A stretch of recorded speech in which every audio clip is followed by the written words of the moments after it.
8 फरवरी को इलेक्शन के लिए फौरी फंड्स दरकार हैं। वजारत खजाना रकम जारी क्यों नहीं कर रहा? इलेक्शन कमीशन ने सेक्रेटरी खजाना को तलब कर लिया। वजीर आजम को भी सूरत हाल से आगाह करने का फैसला। ज़राए इलेक्शन कमीशन का कहना है कि आम इंतखाबात के लिए फौरी 17 अरब रुपए की ज़रूरत है। वजारत खजाना ने बार बार रुजू करने के बावजूद मुस्बत जवाब नहीं दिया। रवा माली साल के बजट में इलेक्शन के लिए 42 अरब रुपए मुख्तस किए गए। वजारत खजाना ने अब तक 10 अरब रुपए मुहैया किए हैं। रकम की फरहमी बगैर किसी माकूल जवाज के तातुल का शिकार है। गैस कीमतें ओगरा तजवीज़ से ज़ायद बढ़ाने पर सिंध बलोचिस्तान में सनतकारों का एहतजाज। कराची के 7 सनती जोन हड़ताल के सबब बंद। साइट एसोसिएशन ऑफ इंडस्ट्री में एहतजाजी बैनर्स नस्ब। सरपरस्त आला PHM जावेद बुलवानी का कहना है कि गैस निर्खों में इजाफे के बाद फैक्ट्रियां नहीं चला सकते।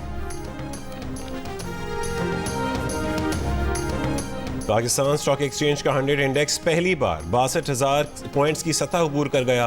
कारोबारी हफ्ते के पहले रोज सौदों में तेजी। इंडेक्स में 700 पॉइंट्स या 1% से ज्यादा इजाफा देखा गया। इंडेक्स 62,400 से ऊपर चला गया। इंटरबैंक में डॉलर 47 पैसे सस्ता होकर 284 रुपए 50 पैसे का हो गया। इंटरबैंक में गुज़श्ता कारोबारी रोज डॉलर 284 रुपए 97 पैसे पर बंद हुआ था। निगरान हुकूमत ने अंडर इनवाइसिंग ओवर इनवाइसिंग रोकने के लिए FBR को नए अहदाफ दे दिए। मुत्तहिदा अरब अमारात, सिंगापुर, हांगकांग और अफगानिस्तान के साथ इलेक्ट्रॉनिक डेटा इंटरचेंज मुआहदे करने का फैसला। दरामदात में अंडर इनवाइसिंग रोकने में मदद मिलेगी। पाकिस्तान इससे कबल चीन के साथ इलेक्ट्रॉनिक डेटा इंटरचेंज मुआहदा कर चुका है। 16,000 से ज्यादा फलस्तीनी शहरियों की जान लेने के बाद इसराइल ने जमीनी कार्रवाई पूरे गजा तक बढ़ा दी। कहा कि फजाइया की मदद भी हासिल रहेगी। इसराइली आर्मी चीफ ने भी जनूबी गजा में शिद्दत से हमलों की तस्दीक कर दी। इसराइली एजेंसी शन बैत के कतर, तुर्की और लेबनान में भी हमास रहनुमाओं को निशाना बनाने की धमकी। इसराइली फौज का हमास की शाती बटालियन के कमांडर को फजाई हमले में कत्ल करने का दावा। 24 घंटों में 700 फलस्तीनी शहीद हो गए। कमाल अदवान अस्पताल के दरवाजे पर बमबारी से 4 फलस्तीनी शहीद। अस्पताल के घेराव की कोशिश, मज़ाहमतकारों से झड़पें जारी। रफा सिटी में घरों पर बमबारी और शहादतों का खदशा। कई अफराद मलबे में दबे हुए हैं। मुझे मलबे से निकालने से पहले मेरे वालिदैन, बहन भाइयों और दादा दादी की मदद करें। गजा में इसराइली बमबारी के नतीजे में 5 मंजिला इमारत के मलबे में फंसी बहादुर बच्ची का रेस्क्यू एहलकारों से मुतालबा। 13 साला अलमा रेस्क्यू टीमों से इस्रार करती रही कि उसे पहले मलबे से ना निकाला जाए। जुनूबी गजा की पट्टी पर खैमों में मौजूद सहाफ़ियों के हौसले भी बुलंद। हम आवाज़ होकर दुरूद शरीफ पढ़ते सहाफ़ियों का कहना है कि जब तक उनका दर्द खत्म नहीं होता वो यहीं रहेंगे। अमरीकी सेंट्रल कमांड का बहर अहमर में यमनी हूसियों के 3 हमलावर ड्रोन्स तबाह करने का दावा। बहरी कमर्शियल जहाज़ों की अपील पर अमरीकी जंगी जहाज़ USS कार्नी ने ड्रोन्स को निशाना बनाया। मिसाइल हमलों से 3 बहरी जहाज़ों को नुकसान पहुंचा। अमरीकी हुकाम का कहना है कि बैनुल अक़वामी इत्तेहादियों और शराकतदारों के साथ मुनासिब रद्द-ए-अमल पर गौर करेंगे। यमन के हूसियों ने गुज़श्ता रोज़ 2 जहाज़ों को निशाना बनाने की जिम्मेदारी कबूल की थी। अंसारुल्लाह के तर्जुमान ने कहा था कि वार्निंग नज़रअंदाज करने पर 2 इसराइली जहाज़ों को निशाना बनाया। गजा पर इसराइली हमले रुकने तक रद्द-ए-अमल देते रहेंगे। सलामती काउंसिल का यमन में पकड़े गए जहाज़ गैलेक्सी लीडर को छोड़ने का मुतालबा। गजा में बड़ी तादाद में निहत्ते फ़लस्तीनियों को इसराइली बमबारी का निशाना बनाए जाने पर अमरीकी अवाम सरापा एहतजाज हैं। आप इस पर क्या मौक़िफ़ रखते हैं? अमरीकी सहाफ़ी के सवाल पर रिपब्लिकन सेनेटर लिंडसे ग्राहम का जवाब, बोले, इस सूरत हाल में और क्या किया जा सकता है? दूसरी आलमी जंग और पर्ल हार्बर में भी अमवात हुई। क्या अमरीकी अवाम उस वक्त उन्हें फ़िक्र लाहक हुई थी कि कितने लोग मर रहे हैं जब हम टोक्यो और बर्लिन को तबाह कर रहे थे? मैं जानता हूँ कि ये एक जैसी सूरत हाल नहीं, लेकिन इसमें मुमासलत है। गजा पट्टी में बमबारी बंद ना हुई तो पूरा खित्ता जंग की लपेट में आ सकता है। शायद फिर सरहदी बंदिशें भी खत्म हो जाएं। निगरान वज़ीर आज़म अनवारुल काकड़ का स्काई न्यूज़ और अल अरेबिया को इंटरव्यू। कहा, पाकिस्तान मसले फ़लस्तीन पर 2 रियासती हल का हामी है।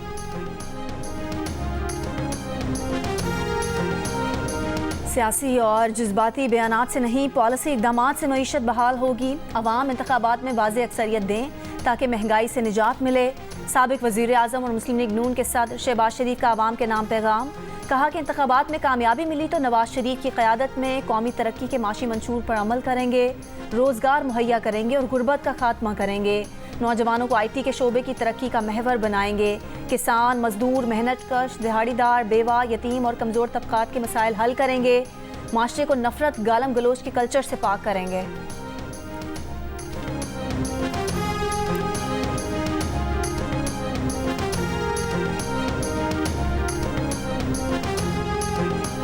रावलपिंडी के लिए नून लीग के टिकट किस किस को मिलेंगे? लाहौर में पार्टी के पार्लिमानी बोर्ड का इजलास, कुछ देर में शहबाज शरीफ की जेर सदारत होगा।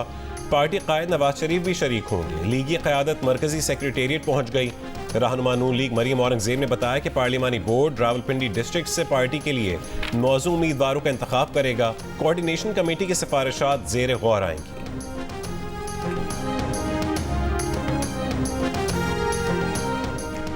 बिलावल भुट्टो नवाज शरीफ का मुकाबला नहीं कर सकते, अपना सियासी कद बढ़ाने के लिए तनकीद कर रहे हैं। लीगी रहनुमा तलाल चौधरी की प्रोग्राम जियो पाकिस्तान में गुफ्तगू। पीपल्स पार्टी के रहनुमा शर्जील मेमन ने कहा कि हमें नजर आ रहा है कि नून लीग इलेक्शन से भाग रही है। नून लीग की ग्राउंड पर पोजीशन अच्छी नहीं है। इलेक्शन में इत्तेहाद बनते रहते हैं। पंजाब में किसी से भी बातचीत हो सकती है।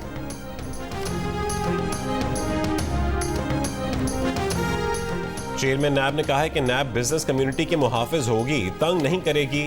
खौफ और हरासगी की कैफियत समझें, खत्म हो गई। हमारा टारगेट ऑपरेशन है, हमें चोर को पकड़ना है, पूरे मोहल्ले को तंग नहीं करना। कोशिश कर रहे हैं कि मुल्जिम को मुल्जिम कहने के बजाय रिस्पोंडेंट कहा जाए। लाहौर में मुतासरीन में रकूम की वापसी की तकरीब से खिताब में कहा कि हर 10 में से 7 लोग किसी न किसी हाउसिंग स्कीम के मुतासरा हैं। करप्शन में कमी आने लगी है, लेकिन करप्शन खत्म नहीं हुई। कोई फर्द वाहिद या एक इदारा मुल्क को करप्शन से आज़ाद नहीं करवा सकता।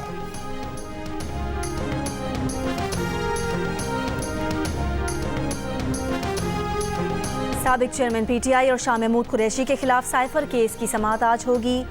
सीक्रेट एक्ट खुसूसी अदालत के जज अबुल हसनात जुल्करनैन अडयाला जेल में करेंगे। साबिक चेयरमैन पीटीआई और शाह महमूद कुरैशी को चालान की नकूल फराहम की जाएंगी।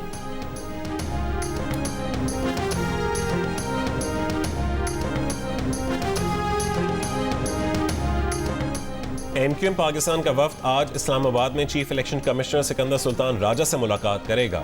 वफ्द इलेक्शन कमिश्नर सिंध और हल्का बंदियों की हतमी रिपोर्ट पर चीफ इलेक्शन कमिश्नर को तहफ़्फ़ुज़ात से आगाह करेगा।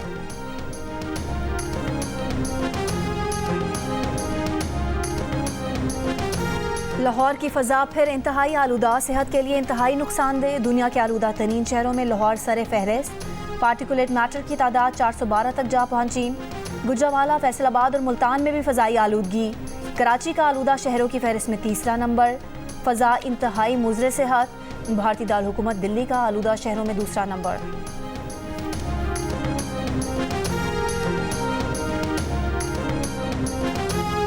मुल्क भर में सर्दी ने डेरे जमा लिए। लेह में दर्जा हरारत -9 डिग्री सेंटीग्रेड तक जा पहुंचा। स्कर्दू में कम से कम दर्जा हरारत -6, गिलगित -2, अस्तोर -1, कोयटा 0, फैसलाबाद 10, पेशावर 11, इस्लामाबाद 12, लाहौर 13 और कराची में 15 डिग्री सेंटीग्रेड रिकॉर्ड। शदीद सर्दी से वादी ज़ियारत, कान मेहतरजई, तौबा चकजई में मामूलात ज़िंदगी शदीद मुतासिर। पाक अफगान सरहदी इलाकों में हल्की बर्फबारी।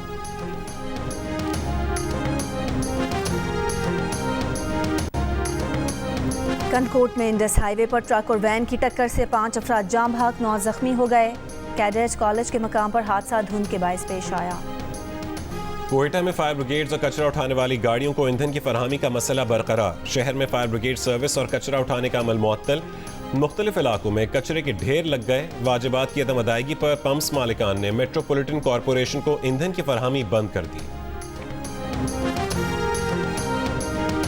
लाहौर में कार की टक्कर से 6 अफराद की मौत के मुकदमे में तफ्तीशी अफसर ने मुल्जिम अफनान के वालिद को भी कसूरवार करार दे दिया। इंसदाद दहशतगर्दी अदालत को बताया कि शफ़क़त आवान ने खुद गाड़ी की चाबी अपने बेटे को दी। अदालत से मुल्जिम की गिरफ्तारी मांग ली। अदालत ने मुल्जिम शफ़क़त आवान की ज़मानत में 8 दिसंबर तक तौसीह कर दी।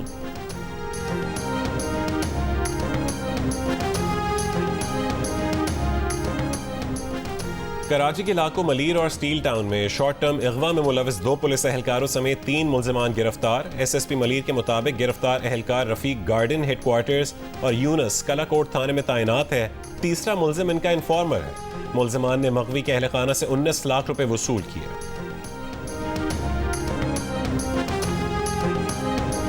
महंगाई की शरह में कमी हो रही है। वजारत खजाना का दावा। कहा गैस की कीमतों में इजाफे का असर हफ्तावार महंगाई पर आ चुका है। पेट्रोलियम मसनूआत की कीमतों में कमी से महंगाई कम हो रही है। मकामी सनतों की पैदावार में इजाफा हो रहा है।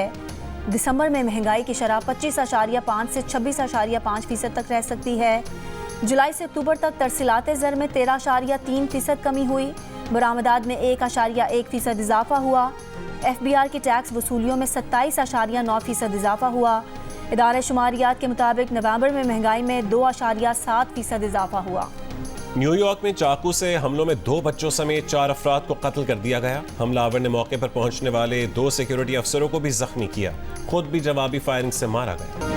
ऑस्ट्रेलिया के खिलाफ पहले टेस्ट में विकेट कीपर कौन होगा, सरफराज या मोहम्मद रिजवान? कप्तान शान मसूद सरफराज अहमद को प्लेइंग 11 में शामिल करने का इंदिया दे चुके। ऑस्ट्रेलिया पहुंचकर ये भी कहा कि उन्हें मोहम्मद रिजवान की बैटिंग में जरूरत पड़ेगी। विकेट कीपर सरफराज अहमद का कहना है कि रिजवान और उन्हें जो भी रोल दिया जाएगा उस पर पूरा उतरने की कोशिश करेंगे। 3 मैचेस की सीरीज का पहला टेस्ट 14 दिसंबर से पर्थ में शुरू होगा। 4 रोज तक अदबी रौनकें बिखेर कर कराची में आलमी उर्दू कॉन्फ्रेंस खत्म हो गई। 200 से ज़ायद मुकर्रीन ने शिरकत की। मुस्तनसर हुसैन तारड़ से मुलाकात के उन्वान से सेशन में अवाम ख्वास की बड़ी तादाद उमड़ आई। मुस्तनसर हुसैन तारड़ ने कहा कि तख्लीक़कार बासलाहियत होने के साथ खुश नसीब हो तो उसे मद्दाह मिल जाते हैं। गुलजार की बातें अनवर मकसूद के साथ के उन्वान से भी नशिस्त हुई। सीनियर सहाफ़ी सलीम साफ़ी की किताब डर्टी वॉर की रूनुमाई हुई। करारदाद पेश की गई। क्लासिकल रक्स के साथ महफिल खत्म। और दिल का रिश्ता ऐप पाकिस्तानियों का देरीना मसला हल करने में मददगार साबित हो रही है। रिश्तों के बंधन बांधने के लिए लोग रिवायती तरीके छोड़कर ऑनलाइन ऐप्स की तरफ मतवज्जो हो चुके हैं। नोट किया गया कि 10,000 पाकिस्तानी रोज़ाना दिल का रिश्ता ऐप का हिस्सा बन रहे हैं।